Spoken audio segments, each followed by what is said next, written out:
Hello dear students, welcome back to my channel UP board English stream. Students, आज आपको PV शैली की poem अ लिमेंट का मोस्ट इम्पोर्टेंट स्टेंजा स्टडी करेंगे और उस स्टेंजा का रेफरेंस, कॉन्टेक्स्ट और एक्सप्लेनेशन भी सीखेंगे। तो स्टूडेंट्स, एग्ज़ाम 2021 की दृष्टि से ये स्टेंजा काफ़ी महत्वपूर्ण है, मोस्ट इम्पोर्टेंट स्टेंजा है। एग्ज़ाम में ये कई बार आता है। तो आइए आज इसको अटेम्प्ट करते हैं, किस प्रकार से इसको अटेम्प्ट करेंगे।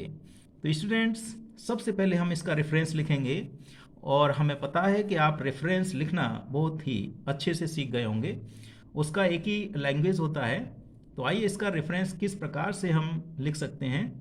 तो हम लिख सकते हैं, अपनी शुरुआत करते हैं दीज लाइन्स, THESE। तो स्टूडेंट्स, इसका रेफरेंस में इन दीज लाइन्स नहीं करते, दीज लाइन्स से शुरू होता है, LINES। These lines have been, these lines have been taken, TAKEN। तो स्टूडेंट्स, इसको हम ऐसे भी लिख सकते हैं, this stanza has been taken, या this stanza has been selected, ऐसे भी कर सकते हैं इसको। लेकिन ये सिंपल होता है, these lines have been taken हम लोग लिखते हैं क्योंकि आपके लिए सिंपल रहता है, इसलिए these lines have been taken from the poem, POEM, from the poem. अब इसको दूसरी इंक से अच्छा इंप्रेशन पड़ता है, तो दूसरी इंक से हम इसको लिख सकते हैं, पोएम का नाम a lament, LAMENT, a lament, and composed by COMPOSED, composed by. अब पोइट का नाम लिखा जाता है, इसको भी हम दूसरी इंक से लिख सकते हैं, PB शैली, SHELLE बाई PB शैली। तो इस प्रकार से स्टूडेंट्स, सभी पोइम्स का रेफरेंस इसी प्रकार से लिखा जाता है और उसमें पोइम का नाम और पोइट का नाम सिर्फ बदल जाता है, सभी रेफरेंस इसी प्रकार से लिखे जाते हैं। तो स्टूडेंट्स, आइए इसका कॉन्टेक्स्ट देखते हैं, किस प्रकार से इसका कॉन्टेक्स्ट होना चाहिए। तो स्टूडेंट्स, इस पोएम में पोइट ने, आपको पता होगा, हमने इसको अपने यूट्यूब चैनल पर, हमारा ये पोएम का एक्सप्लेनेशन, हिंदी एक्सप्लेनेशन मौजूद है। तो उसमें इस पूरी पोएम में छोटी सी एक ये प्यारी सी पोएम है, इसमें पोइट ने अपनी मानसिक हताशा को, निराशा को, दुख को, पीड़ा को वो व्यक्त किया है। तो हम कॉन्टेक्स्ट में कुछ भी लिख सकते हैं। तो हम कॉन्टेक्स्ट में हम एक, तो उसका मेन पॉइंट जो कविता का ये है कि पोइट जो है उसकी युवा अवस्था जा चुकी है, अब वो मृत्यु के नज़दीक है, अभी अपने अपने बुढ़ापे में जी रहा है, अपनी ओल्ड एज में जी रहा है। तो युवा अवस्था में क्या फीलिंग्स होती हैं और ओल्ड एज या मृत्यु जब नज़दीक होती है तो इंसान के अंदर क्या फीलिंग्स होती हैं, उन सभी को हम लिख सकते हैं एक्सप्लेनेशन में भी और कॉन्टेक्स्ट में भी। तो हम इसका कॉन्टेक्स्ट कई प्रकार से स्टूडेंट्स लिख सकते हैं। देखिए, इस प्रकार से हम कॉन्टेक्स्ट में लिख सकते हैं। कॉन्टेक्स्ट में हम लिख सकते हैं, मेन पॉइंट हमारा क्या है, the poet, POET, the poet has lost, LOST, lost his youth, YOUTH। The poet has lost his youth. अब हमने ये लिख लिया, अपनी युवा अवस्था को खो चुका है, तो हम लिख सकते हैं, ही is full of despair, DESPAIR, so he is full of despair. तो हम ये लिख सकते हैं, ही इज़ फुल ऑफ डिस्पेयर। और क्या लिख सकते हैं, ही is very sad, SAD, he is very sad, इनको लिखा जा सकता है। और लिख सकते हैं इसमें, यहाँ पोइट ने बताया है कि उसको प्राकृतिक जो सौंदर्य होते हैं, सीजन्स होते हैं, उनमें कोई आनंद नहीं मिलता और उसका जो आनंद से भरा जीवन था वो कभी लौट नहीं सकता। तो इस तरह की चीज़ें हम इसमें डाल सकते हैं। तो हम लिख सकते हैं, हमने लिखा, so he is full of despair, he is very sad, and हम लिख सकते हैं, his joyful, JOYFUL, his joyful days, DAYS, will never, NEVER, will never return, RETURN, will never return again, AGAIN, in his life. तो इस तरह से हम लिख सकते हैं will never return in his life. The poet has lost his youth, so he is full of despair. He is very sad. His joyful days will never return again in his life. इस तरह से लिखा जा सकता है। और किस तरह से लिख सकते हैं? और हम लिख सकते हैं the poet, POET, the poet is near, NEAR, near his death, DEATH। अब पोइट अपनी मृत्यु के करीब है तो हम लिख सकते हैं he feels, FEELS, he feels no joy, JOY, he feels no joy in his life, in his life, he feels no joy in his life.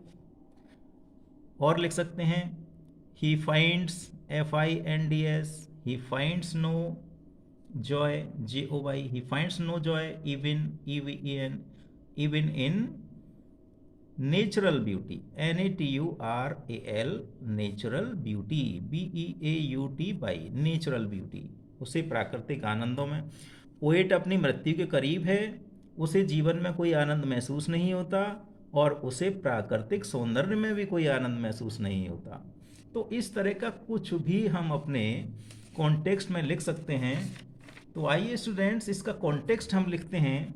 तो कॉन्टेक्स्ट हम लिख सकते हैं, हम अपनी शुरुआत कॉन्टेक्स्ट की कहाँ से करें? हम यहाँ से शुरुआत कर सकते हैं, द पोएट, POET। कॉन्टेक्स्ट की शुरुआत इस तरह से करनी चाहिए, the poet tells us, TELLS, the poet tells us about, ABOUT, the poet tells us about. अब अबाउट की अगर शॉर्ट बहुत ही सिंपल आपको लिखना है तो हम लिख सकते हैं the poet tells us about his lamentation. इतना ही लिख देंगे तो भी आपका कॉन्टेक्स्ट का काम चल जाएगा। तो यहाँ पर हम लिखेंगे the poet tells us about his sadness, SADNESS, about this sadness, दुख के बारे में। और किसके बारे में? निराशा के बारे में, DESPAIR, ऑफ लाइफ, LIFE। तो पोइट क्या करता है? अपने जीवन की दुख और निराशा के बारे में बताता है। और क्या कह सकते हैं? हम लिख सकते हैं his joyful, his joyful days, DAYS, days of youth, YOUTH, his joyful days of youth are gone, GONE। उसकी युवावस्था के जो आनंददायक दिन थे वो क्या हो चुका है? वो जा चुके हैं, उसको छोड़कर जा चुके हैं। और लिख सकते हैं now he feels no delight, DELIGHT। Delight की जगह हम जॉय भी लिख सकते हैं, delight even, EVEN, even in the beauty, BEAUTY, even in the beauty of nature, NATURE। तो ये हो गया स्टूडेंट्स इस पोएम के लिए कंप्लीट कॉन्टेक्स्ट। अब आइए इसका एक्सप्लेनेशन देखते हैं। एक्सप्लेनेशन देखने से पहले इसको हम अर्थ समझेंगे इसका। Out of the day and night a joy has taken flight. Students clearly लिखा हुआ है a joy has taken flight. जो आनंद है वो उड़ान भर चुका है। एक उड़ान भर चुका है मतलब जा चुका है। किस में से? Out of the day and night, दिन रात में से आनंद जा चुका है। मतलब पोइट को ना तो दिन में खुशी मिलती है ना रात में खुशी मिलती है, ना दिन में उसको आनंद मिलता है ना रात में आनंद मिलता है। Fresh spring and summer and winter हो, यहाँ पर तीनों मौसम दिए हैं। वसंत ऋतु है, गर्मी का मौसम है और कोहरे से भरी हुई सर्दी जो है। मूव माई फेंट हार्ट विद ग्रीफ।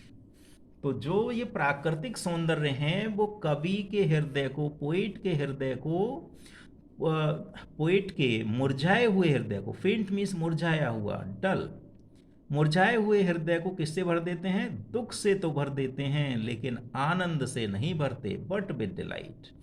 तो ये जो मौसम है, जब पोइट युवा था उस समय प्राकृतिक सौंदर्य पोएट के हृदय को खुशी से आनंद से भर देते थे। लेकिन जब उसका युवावस्था का समय चला गया, वह मृत्यु के करीब है, वह बुढ़ापे में जी रहा है, अपने जीवन की कुछ ही वर्षों को, बचे हुए वर्षों को जी रहा है, तो ये प्राकृतिक आनंद उसको सिर्फ दुख से भरते हैं, आनंद से नहीं भरते। मतलब प्राकृतिक सौंदर्य में उसको कोई आनंद नहीं मिलता है। नो मोर और नो मोर। फिर वो कहता है कि ये जो उसके जीवन के जो आनंदमय दिन थे वो कभी वापस उसके जीवन में फिर लौटकर नहीं आने वाले हैं।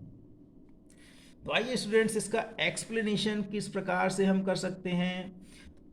यहाँ पोइट ने अपने जीवन की हताशा निराशा को व्यक्त किया है, तो इसको शुरू हम करेंगे यहाँ से। The poet says, POET, the poet says that, कवि कहता है कि इन हिज यूथ, YOUTH, कवि कहता है कि अपनी युवावस्था में क्या करता था वो, he used to, USED, he used to enjoy, ENJOY, आनंद लिया करता था। अपनी युवावस्था में अपने जीवन का आनंद लिया करता था और प्राकृतिक सौंदर्य का आनंद लिया करता था।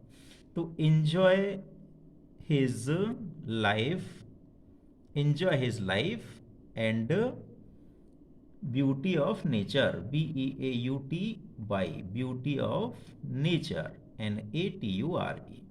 तो क्या होता था, पोइट जब युवा था तब वो अपने जीवन का आनंद लेता था और प्राकृतिक सौंदर्य का आनंद लेता था। और लेकिन अब क्या है, उसका जवानी चली जा चुकी है, अब वो मृत्यु के करीब है, बुढ़ापे में है। तो लिख सकते हैं but now he is NEAR, he is near to death, DEATH। जब वो बुढ़ापे में जी रहा है, मृत्यु के करीब है, तो उसको क्या नहीं लगेगा, उसका जीवन डल हो जाएगा, उसमें आनंद नहीं रहेगा, वो पूर्ण रूप से दुखी हो जाएगा, निराश हो जाएगा। इस तरह की बातें हम इसमें लिख सकते हैं। तो जब वो बुढ़ापे मृत्यु के करीब है तो लिख सकते हैं NOW, now his life has become, BECOME हम लिख सकते हैं, हिज लाइफ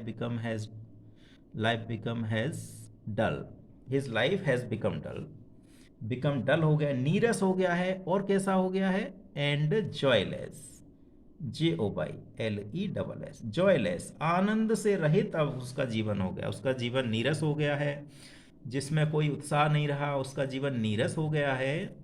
और कैसा हो गया, डल भी हो गया है। तो इसमें एक डल, उदास, दुखी जीवन जो व्यक्ति होता है उसके बारे में क्या क्या बातें लिखी जा सकती हैं, वो सब लिखी जा सकती हैं। तो हम ये भी लिख सकते हैं ही इज फुली, वह पूर्ण रूप से दुखी है और निराश है। He is fully sad and hopeless, HOPELESS, पूर्ण रूप से दुखी हो गया है और निराश हो गया है। तो जब निराश हो जाता है तो उसको प्राकृतिक, यहाँ पर जो लिखा हुआ है, fresh spring summer and winter होर मूव माई फेंट heart with grief but with light, ये सब चीज़ें, प्राकृतिक सौंदर्य उसके हृदय को दुख देते हैं, आनंद नहीं देते, और ये जो दिन हैं वो कभी वापस नहीं लौटेंगे। तो इसके संबंध में, इसके बारे में हम लिख सकते हैं, हमने लिखा he is fully sad and hopeless, और हम लिख सकते हैं उसे प्राकृतिक दृश्यों, प्राकृतिक मौसम में कोई आनंद नहीं मिलता। he finds joy, JOY, he finds joy neither, NEITHER, दिन रात में कोई आनंद नहीं मिलता उसको, ना दिन में आनंद है, ना चैन, न रात में। he finds neither in day, ना दिन में, nor in नाइट, NIGHT। यहाँ लिखा हुआ है, देखिए यहाँ लिखा हुआ है out of the day and night a joy has taken flight, दिन रात से उसका आनंद छिन चुका है, दिन में आनंद नहीं है, रात में आनंद नहीं है उसको। और लिख सकते हैं यहाँ पर Joy, JOY, Joy has left him, LEFT, Joy has left him for ever, सदा के लिए आनंद ने उसको छोड़ दिया है, आनंद उसको छोड़कर जा चुका है। और ब्यूटीफुल सीजन्स, यहाँ सीजन को हम लिख सकते हैं the beautiful, BEAUTIFUL, beautiful seasons, SEASONS, seasons, like किस प्रकार के सीजन्स, जैसे स्प्रिंग, SPRING, स्प्रिंग वसंत ऋतु, समर, SUMMER, समर, एंड कोहरे से भरी हुई सर्दी, foggy, FOGGY, foggy winter, WINTER, foggy winter. ये जो मौसम होते हैं वो क्या करते हैं, fill his heart, fill his heart, HEART, fill his heart with sorrow, SORROW, उसके हृदय को दुख से भर देते हैं। और किससे नहीं भरते, in place, PLACE, in place of joy, आनंद की बजाय ये मौसम उसके हृदय को दुख से भर देते, आनंद से नहीं भरते। तो यहाँ पर हम कह सकते हैं लास्ट में या लिख सकते हैं the poet, POET, hopelessly, HOPELESSLY, hopelessly means निराश होकर, निराश होकर, hopelessly says, SAYS, says that, कि अब वो दुख सुखमयी पुराने दिन कभी वापस नहीं लौटेंगे। Says that those bygone, bygone means बीते हुए, बाईगोन हैप्पी डेज